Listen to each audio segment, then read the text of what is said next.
ವಿಧಾನಸಭೆಯಲ್ಲಿ ಕಂಬಳಕ್ಕಾಗಿ ಇದೀಗ ಪ್ರತಿಭಟನೆ ಶುರುವಾಗ್ತಾ ಇದೆ. ಇದೀಗ ಬರ್ತಾ ಇದೆ ಬ್ರೇಕಿಂಗ್ ನ್ಯೂಸ್. ವಿಧಾನಸಭೆಗೆ ಭಿತ್ತಿಪತ್ರವನ್ನ ಹಿಡಿದು ಬಂದ್ರು ಶಾಸಕರು. ಯಾರು?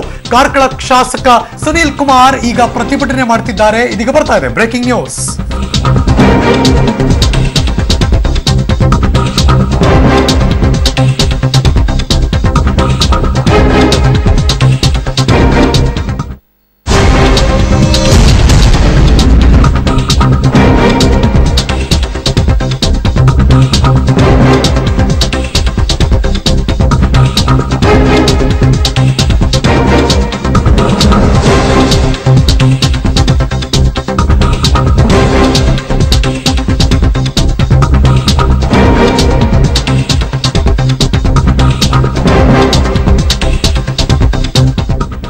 ಇದು ಕೂಡ ಆಸ್ ಎಕ್ಸ್ಪೆಕ್ಟೆಡ್ ಇವತ್ತಿಂದ ವಿಧಾನಮಂಡಲದ 5 ದಿವಸದ ಅಧಿವೇಶನ. ಇವತ್ತು ಜಂಟಿ ಸದನವನ್ನ ಉದ್ದೇಶಿಸಿ ಕೆಲವೇ ಕ್ಷಣದಲ್ಲಿ ರಾಜ್ಯಪಾಲ ವಜೂಭಾಯಿ ವಾಲಾ ಅವರು ನಿಯಮದ ಪ್ರಕಾರ ಅವರು ಮಾತಾಡ್ತಾರೆ. ಅದಕ್ಕೂ ಮುಂಚೆ ಈಗ ನೋಡ್ತಿರುವಂತಹ ದೃಶ್ಯಾವಳಿಗಳು ಕಾರ್ಕಳ ಕ್ಷೇತ್ರದ ಶಾಸಕ ಸುನೀಲ್ ಕುಮಾರ್ ಪ್ರತಿಭಟನೆ ಮಾಡ್ತಿದ್ದಾರೆ.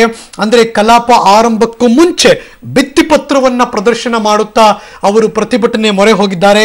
ವಿಧಾನಸಭೆಯಲ್ಲಿ ಈಗ ಸಣ್ಣ ಮಟ್ಟಕ್ಕೆ ಒಂದು ರೀತಿ ವಾತಾವರಣ ಬಿಸಿ ಏರಿದ ವಾತಾವರಣ ಕಾವೇರ್ತಾ ಇದೆ.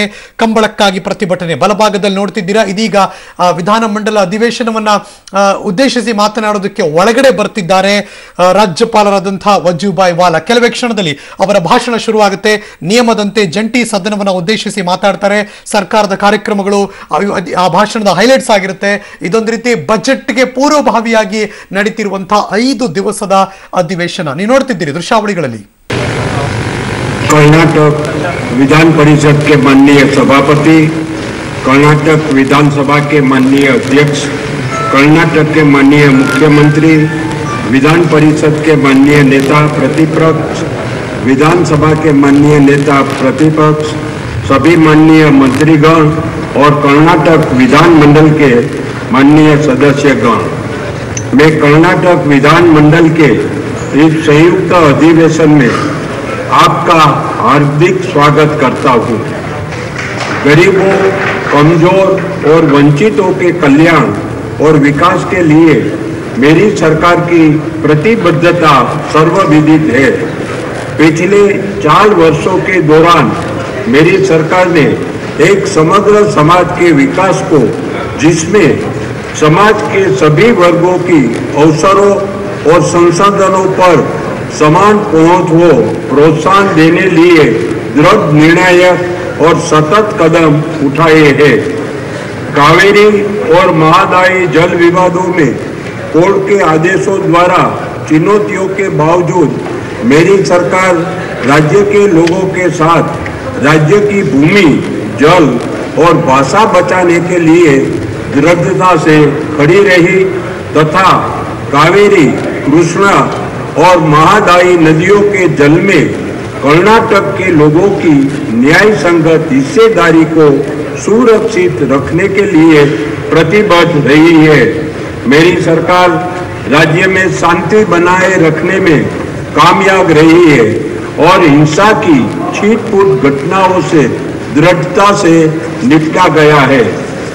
लोगों को उत्तरदायी, पारदर्शी और जवाबदेही प्रशासन प्रदान करने हेतु तथा विरोधी एवं सतर्कता एवं तंत्र को मजबूत बनाने की दृष्टि से मेरी सरकार ने एक स्वायत्त भ्रष्टाचार विरोधी ब्यूरो स्थापित किया है। कुछ ही समय में एसीबी ने 3401 मामलों में से 2294 मामलों का निपटान किया है। 132 छापों और 31 फौजी मामलों सहित 153 मामलों को पंजीकृत किया है। अपेक्षित मानव संसाधनों और अन्य सुविधाओं सहित एसीबी के कार्यालय सभी जिलों में कार्य कर रहे हैं। इसी के अतिरिक्त मेरी सरकार ने सभी विभागों में सतर्कता प्रकोष्ठ बनाए हैं। गत 1 वर्ष के दौरान मेरी सरकार ने भ्रष्टाचार से संबंधित अपराधों की कई मामलों में अभियोग की अनुमति दी है। मेरी सरकार ने पुलिस विभाग को मजबूत बनाने और आधुनिकीकरण की दिशा में अनेक उपाय किए हैं। पुलिसी आधुनिकीकरण कार्यक्रम के अंतर्गत 475 करोड़ रुपए की लागत से 72 पुलिस स्टेशन, 5 पुलिस प्रशिक्षण विद्यालय, 10 पुलिस बाहरी चौकियां, 13 बैरक, 87 गैर आवासीय भवन और 72 अन्य कार्य पूरे गए हैं। 2015-16 के दौरान 282 पुलिस उप निरीक्षक और 5,653 पुलिस सिपाही भर्ती किए गए। चालू वर्ष के दौरान 8,585 भर्तियों के अलावा अतिरिक्त पुलिस कर्मचारियों की भर्ती पहले ही की गई। मेरी सरकार ने कठिन परिस्थितियों में काम कर रहे पुलिस कर्मी के लिए कई नई कल्याणकारी उपाय किए हैं। उनके भत्ते 100 रुपये से बढ़ाकर 2,100 रुपये प्रति माह कर दिए गए हैं। पुलिस में सिपाहियों, हेड कांस्टेबलों और ISI के लिए एक समयबद्ध पदोन्नति योजना शुरू की गई है। 822 करोड़ की लागत से 46 भोजनालय का आरंभ, 2,782 मकानों का निर्माण और 4,016 मकानों का निर्माण कार्य आरंभ करना सरकार द्वारा उठाए गए अन्य उपायों में शामिल है। हैदराबाद कर्नाटक क्षेत्र और इसके लोगों के विश्वास के लिए मेरी सरकार की प्रतिबद्धता संविधान के अनुच्छेद 371 जे को प्रभावी रूप से लागू करने और क्षेत्रीय असंतुलनों को निवारण हेतु डॉक्टर नंजुप्पा समिति की रिपोर्ट को कार्यान्वित करने के लिए मेरी विकास योजना हेतु उठाए गए कदमों में स्पष्ट होती है। इस वर्ष के अंत तक हैदराबाद कर्नाटक क्षेत्रीय विकास बोर्ड और विशेष विकास योजना के लिए क्रमशः 1,000 करोड़ रुपया और 3,000 करोड़ रुपये निर्धारित किए गए हैं। असंतुलन को आगे और भी कम करने की दृष्टि से कर्नाटक जन रोजगार हैदराबाद कर्नाटक क्षेत्र के लिए नियुक्तियों के स्थानीय लोगों के लिए विभागों यानी सरकारी क्षेत्र के उपक्रमों में 50,301 पद आरक्षित किए गए हैं। इनमें 12,326 कार्यरत स्टाफ में से भरे गए हैं और 13,135 पद सीधी भर्ती द्वारा भरे गए हैं। कर्नाटक में पिछले 6 साल से अप्रत्याशित और निरंतर रूप से बढ़ रहे सूखे ने किसानों की जीविका को गंभीर रूप से बाधित किया है।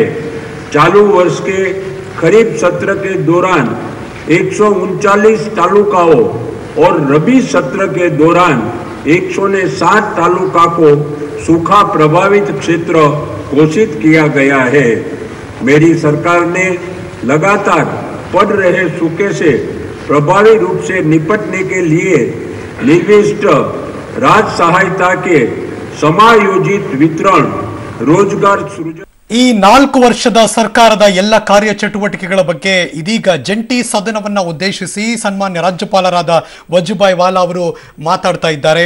ಹೈದರಾಬಾದ್ ಕರ್ನಾಟಕದ ವಿಕಾಸದ ಬಗ್ಗೆ, ಯೋಜನೆಗಳ ಬಗ್ಗೆ, ಡಾಕ್ಟರ್ ನಂಜುಂಡಪ್ಪನವರ ವರದಿ ಜಾರಿಗೆಯ ಕ್ರಮಗಳ ಬಗ್ಗೆ, ಜೊತೆಗೆ ಪೊಲೀಸ್ ಇಲಾಖೆಯ ಬಲವರ್ಧನೆಯ ಏನೇನು ಕ್ರಮಗಳಾಗುತ್ತೆ, ಪ್ಲಸ್ ಹೊಸ ಪೊಲೀಸರ ನೇಮಕಾತಿ, ಈ ಎಲ್ಲ ಮಾಹಿತಿಯನ್ನು ಕೂಡ ಇದೀಗ ಸರ್ಕಾರ ಏನೇನು ನಿಲುವುಗಳನ್ನು ತೆಗೆದುಕೊಂಡಿದೆ ಅದನ್ನ ಜಂಟಿ ಸದನವನ್ನ ಉದ್ದೇಶಿಸಿ ಇದೀಗ ಮಂಡಲದ ಅಧಿವೇಶನದಲ್ಲಿ ಮಾತಾಡ್ತಿದ್ದಾರೆ ಘನತೆವೆತ್ತ ರಾಜ್ಯಪಾಲರಾದ ವಜುಭಾಯಿ ವಾಲಾ ಅವರು.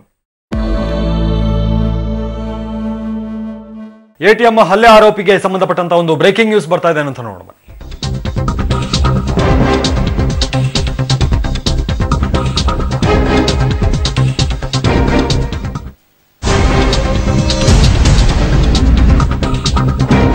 ಎಸ್ ಎಂ ಕೃಷ್ಣ ಅವರು ಕಾಂಗ್ರೆಸ್ಗೆ ಗುಡ್ ಬೈ ಹೇಳಿದ್ಮೇಲೆ ಇದೀಗ ಬಿಜೆಪಿಗೆ ಸೇರ್ಪಡೆ ಆಗ್ತಿದ್ದಾರಂತೆ. ಇದ್ರ ಬಗ್ಗೆ ಇದೀಗ ಬರ್ತಿರುವಂತಹ ಸುದ್ದಿ. ಕೃಷ್ಣ ಭಾರತೀಯ ಜನತಾ ಪಕ್ಷ ಸೇರ್ಪಡೆಗೆ ಎಲ್ಲ ಹಂತದ ಮಾತುಕತೆ ಕೂಡ ಮುಕ್ತಾಯ ಆಗಿದೆಯಂತೆ.